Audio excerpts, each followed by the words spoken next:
اسرائیل کا نیوکلیئر ری ایکٹر، اسرائیلی فوج کا ہیڈ کوارٹر، F-35 طیاروں کی بیس اور بیلسٹک میزائلوں کا مرکز۔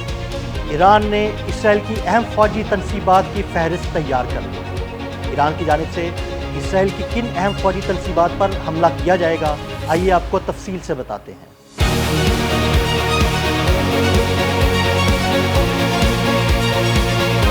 جنگ ہم نے شروع نہیں کی، لیکن اس کہانی کو ختم ہم کریں گے۔ حملے کے بعد ایرانی حکومت نے دو ٹوک الفاظ میں اسرائیل کو واضح کر دیا۔ ایران نے اسرائیل کی اہم دفاعی اور فوجی تنصیبات کو اڑانے کے لیے اپنے میزائل سیٹ نصب کر دیے۔ اسرائیل کی جو اہم تنصیبات ایران کے نشانے پر ہوں گی، ان میں سب سے اہم دیمونا نیوکلیئر ری ایکٹر ہے، جو دیمونا شہر کے قریب نگیب صحرا میں واقع ہے۔ یہ تنصیب اسرائیل کے جوہری پروگرام کا مرکز سمجھی جاتی ہے۔ اگرچہ اسرائیل نے کبھی کھل کر تسلیم نہیں کیا کہ اس کے پاس ایٹمی ہتھیار ہیں، مگر عالمی رپورٹس کے مطابق دیمونا ری ایکٹر میں ایٹمی ہتھیار بنانے کی صلاحیت موجود ہے۔ اس لیے ایران کا سب سے بڑا اور اہم نشانہ دیمونا کا نیوکلیئر ری ایکٹر ہے۔ ایران کا دوسرا نشانہ تل ابیب میں واقع کریا کا علاقہ ہے، جہاں اسرائیلی وزارت دفاع اور اسرائیل ڈیفنس فورسز IDF کا مرکزی ہیڈ کوارٹر ہے۔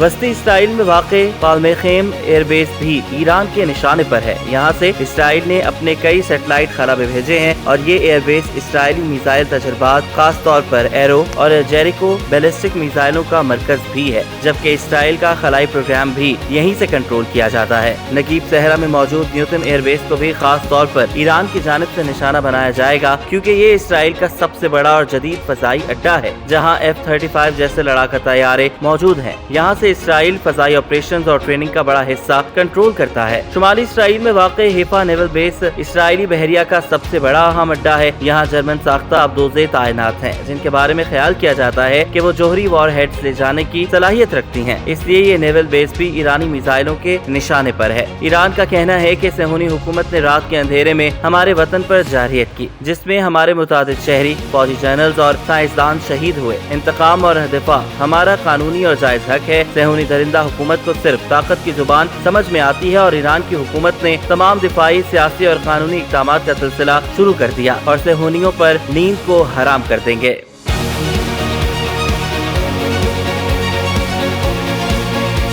ایرانی حکومت نے اپنے بیان میں شہیدوں کے خون کا بدلہ لینے پر زور دیا، اور کہا گیا ہے کہ ہم عالمی سطح پر اپنی عزت اور وجود کا دفاع کریں گے۔ ادھر ایرانی مسلح افواج کے ترجمان بریگیڈیئر شکارجی نے بھی اعلان کیا کہ اسلامی جمہوریہ ایران کی جوابی کارروائی حتمی ہے، اور دشمنوں کو بھاری قیمت ادا کرنا پڑے گی۔ جنرل شکارجی نے کہا کہ ایرانی عوام پریشان نہ ہو، کیونکہ اب صہیونی حکومت نے رہائشی علاقوں پر امریکہ کی حمایت کی آڑ میں حملہ کیا ہے، جس کی بہت ہی بھاری قیمت چکانا ہوگی۔ ایران کی مسلح افواج کے ترجمان نے کہا کہ ایران کی فوج اور سپاہ پاسداران اس وقت 100% تیار ہیں، اور دشمنوں کو منہ توڑ اور فیصلہ کن جواب دیا جائے گا۔